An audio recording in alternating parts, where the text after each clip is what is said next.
What if growth was being bad at something on purpose? I took an improv class this weekend. It was a workshop, improv workshop. It was 3 hours on Saturday and on Sunday. And I had been wanting to take improv for a minute. You know that thing, because I feel like a lot of us have that thing that we want to do, and we've been wanting to do it for a long while, and we haven't done it. And we're like, one day we're going to do it. And it could be something really simple. Like I always wanted to learn how to play the flute.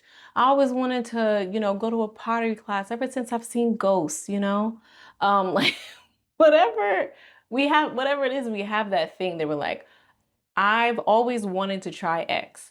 And improv, because I think I told y'all before, if you've been rocking me for a minute in other videos, that in my head, in another life, I was a stand-up comedian, okay? And I know improv is not the same thing as being a stand-up comedian, but I'm going to tell you a moment I had in improv class in just a second that I think, okay, this is how stand-up comedians feel. This is great.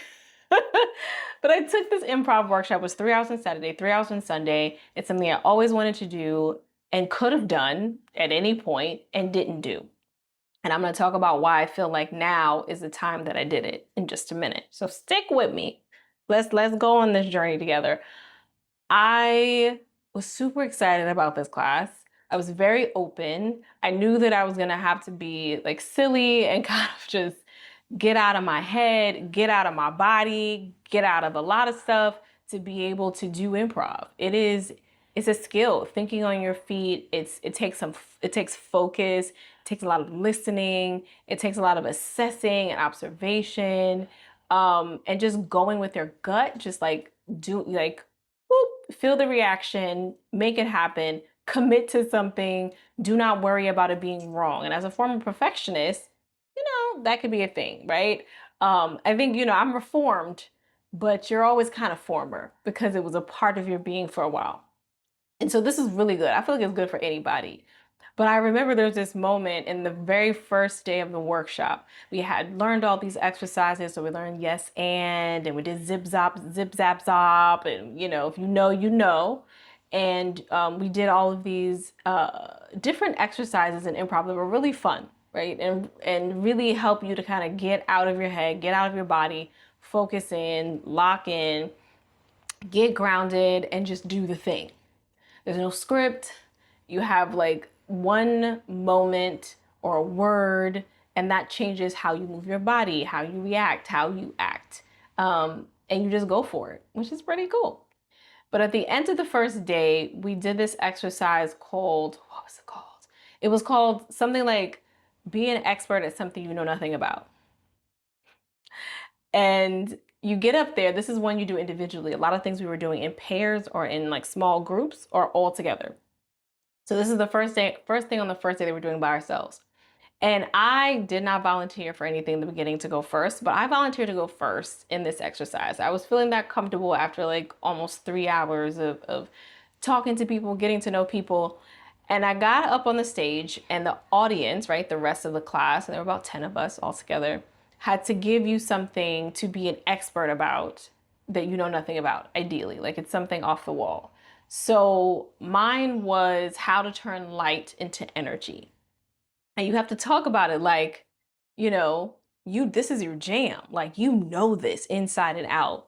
Like if someone was to write a book about your topic, about turning light into energy, you got this. You know exactly what it is. Like you can talk about this all day, but you have to talk about it with that energy. So I get up there and I just start talking about it like I know what I'm talking about, making stuff up, pulling stuff out of my behind, out of my head, all of that. And there were moments as I am, demonstrating this thing and talking them through how to turn light into energy and, battling misconceptions that people have about it and, all these wacky things. And things are just coming to me because that's improv and people are laughing. I'm not trying to get a joke necessarily. I'm just saying something that's funny to me in my head and how I'm moving. The whole thing is kind of funny and they're laughing. And in that moment, I'm like, this must be how stand-up comedians feel because they get to stand up there and tell their jokes and do their set that they have planned out, okay?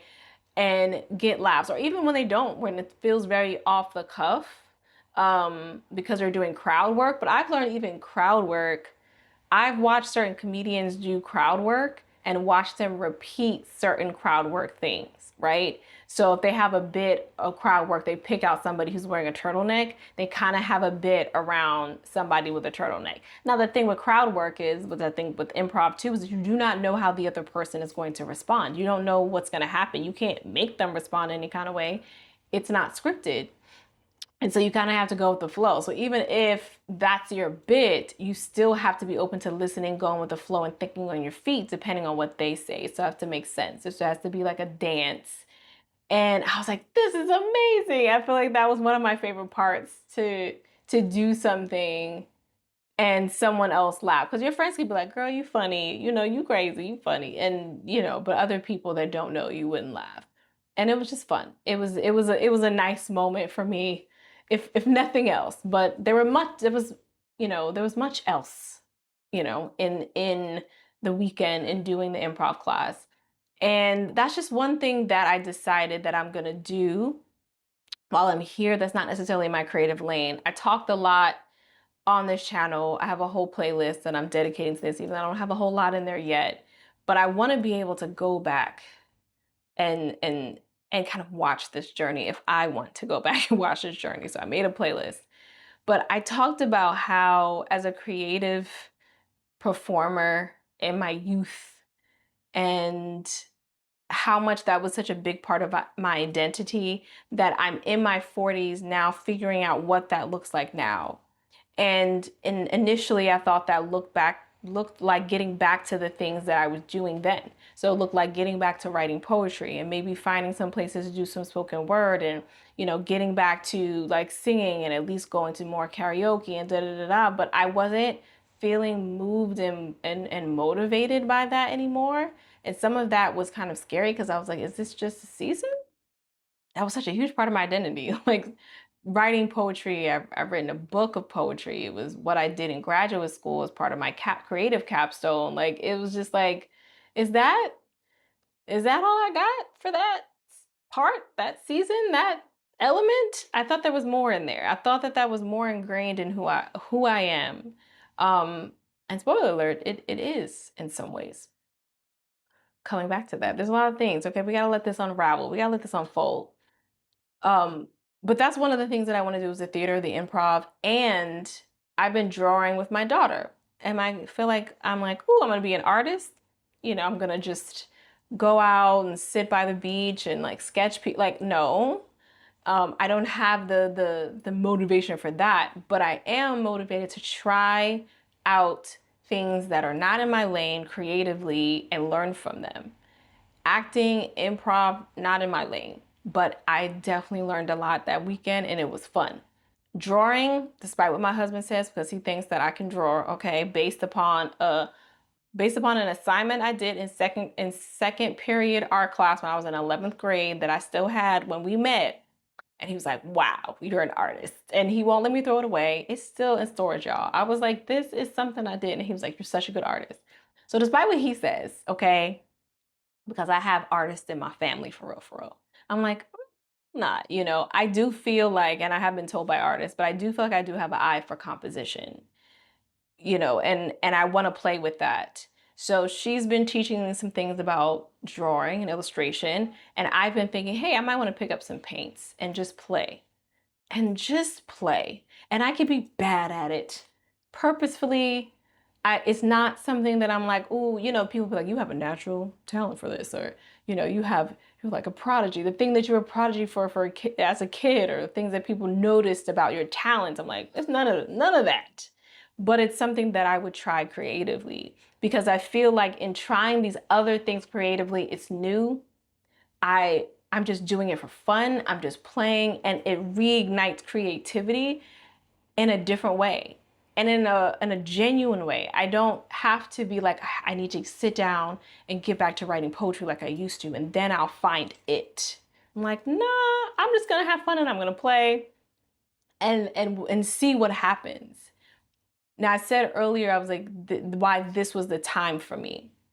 And this was the time because we moved abroad. And before it gets twisted, I'm not saying that I took an improv class and I'm, thinking about like maybe painting and playing in that realm and realms I visual art was not a realm that I ever really played in like that. That I'm doing these things because we moved abroad and now suddenly, because I could have done them in Atlanta, I could have done them in New York. It's not location specific. Why now is not because of us moving abroad in and of itself, it's because of the journey of moving abroad. It's because of the process of saying, this is something that we want, let's actually do it. It was because of the steps of all the letting go of what we thought we wanted and what we thought made sense and what we thought was for us. A whole house, you know what I mean? And a whole life that we built around that idea of what that looks like. Letting go of that and actually executing a decision and taking the steps towards that, even when it was uncertain and even when it was scary to move abroad. So not the abroad itself, but the process of doing that, I'm like, oh, I'm now in a space where I feel like I have the spaciousness. Being abroad has created a sense of spaciousness, not because it wasn't there before, because I could have made the space, right? I could have made things a priority. There were other things that were a priority that I didn't, and I didn't make space to play in this way.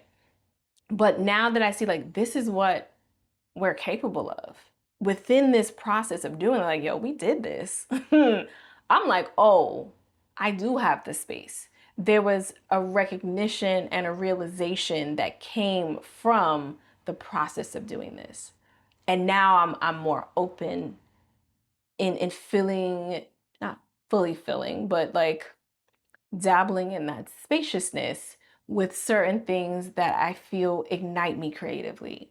I'm excited to see what I paint, and it might be like, "Ooh, girl, that's okay." But I mean, if somebody could put a red square on a white canvas and be like, "This is art," it's all art, right? I'm not judging myself. So I'm excited about those pieces, about the expansion of my creativity through those pieces because I wish I had a drum. I don't have a drum. Maybe I'll do drumming. Um, Pacing myself though. I I am doing all these things that are in dabbling and playing that are not necessarily my lane, not things that I've done creatively before. I have started to get back to, I don't really want to use that phrase. I have started to be motivated and inspired and encouraged and moved to write. But what I'm writing isn't necessarily something that I've written before. It's adjacent to poetry and even maybe music. It's a combination of things that I've been interested in, and I'm excited to put it out here soon, here on YouTube. Um, it kind of is a mix of all the things that I enjoy, like music, writing, and marriage coaching and relationship. And I'm not telling you yet. I know you're like, come on, girl, stop playing. You're gonna see, you're gonna know when it drops. I'm like, oh, this is different than anything that you've dropped here on YouTube. So you're gonna know. Stay tuned. Working on that this month. So yeah, keep an eye out. But I have found that I want to say abandoning, but I don't like that word either.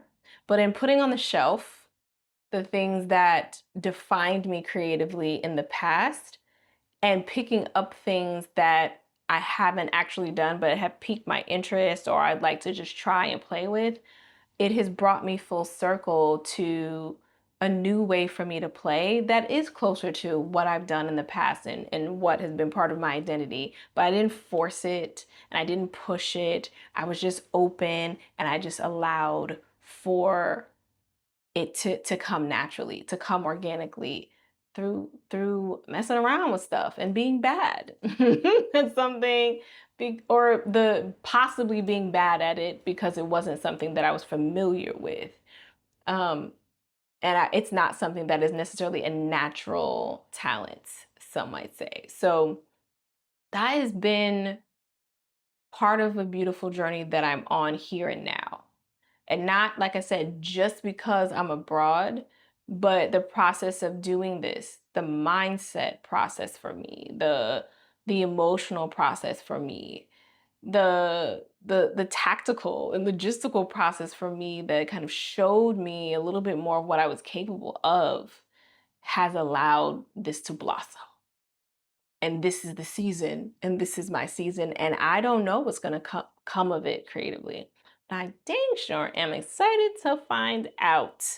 Yeah, you know.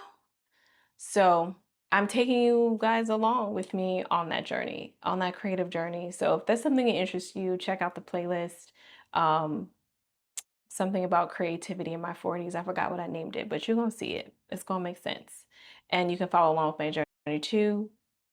Yeah, that's what I have for you today. Remember to I feel called to leave you with something like profound. But what I have is really just play. Don't be afraid to play in places you haven't played before, because you never know what is going to open up for you. You never know how you're going to feel after. Um, there has been quite a few moments like that for me in the last several months. So, yeah, play on, player, but not, don't be a player, but you know what I'm trying to say. All right, for real, for real. Thank you so much for being here, for hanging out, for having this conversation with me. Let me know your thoughts down below. Something resonated with you. Let me know. I'm Imani Aisha. Welcome, welcome back. Welcome the first time, if it's your first time. And I make videos to encourage us to stay connected, connected to yourself, connected to your spouse, connected to creating a life that feels good to you, because we only get the one. So if that's your vibe, please subscribe. Let's continue this conversation, and I will see you in the next video.